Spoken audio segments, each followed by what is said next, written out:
আজ তোমাদের সঙ্গে শেয়ার করবো অষ্টমীর দিনে একটা ভ্লগ। তো অষ্টমীর দিন ছিল অন্নপূর্ণা পুজো, আর এটা হচ্ছে আমার পাড়ার অন্নপূর্ণা পুজো।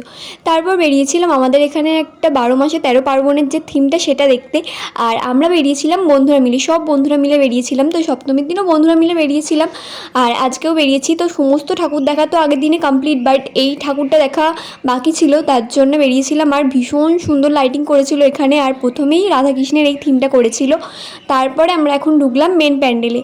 তো প্রথমেই পয়লা বৈশাখ, তারপরে জামাই ষষ্ঠী, তারপর রথযাত্রা, তারপরে জন্মাষ্টমী, তারপর রান্না পুজো, তারপরে এলো মহালয়া, তারপর হলো মায়ের আগমন। এই যে দেখো কত সুন্দর করেছে, আর ভীষণ সুন্দর লাগছিল।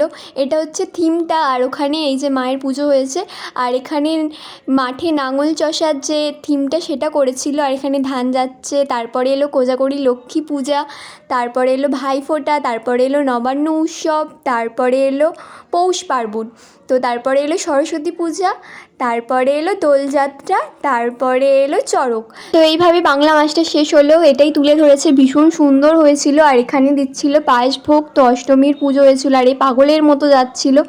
আর এই যার একটা অন্নপূর্ণা পুজো ভীষণ সুন্দর লাগছিল। তারপর আমরা একটু গঙ্গার ধারে এসেছিলাম, অনেকক্ষণ বসেছিলাম। তারপর স্কুল মাঠে এলাম, একটু চাউমিন খেলাম। তো তারপর আমরা দুজনেই ছিলাম। আমরা স্কুল মাঠ থেকে চাউমিন নিয়েছিলাম, বাট চাউমিনটা ভীষণই সুন্দর হয়েছিল। ফার্স্ট টাইম কোনো মেলার খাবার আমার ভালো লেগেছে, কারণ প্রতিবার মেলা থেকে খাবার নেওয়ার পর সেই খাবারটা আমরা নষ্ট করি, কারণ একটুও ভালো হয় না, তাই আমার ভয় লাগে মেলা থেকে খাবার খেতে। বাট এটা ভীষণ ভালো হয়েছিল। তারপর একটু নাচ দেখলাম, আর এখন যাচ্ছি বাড়ি।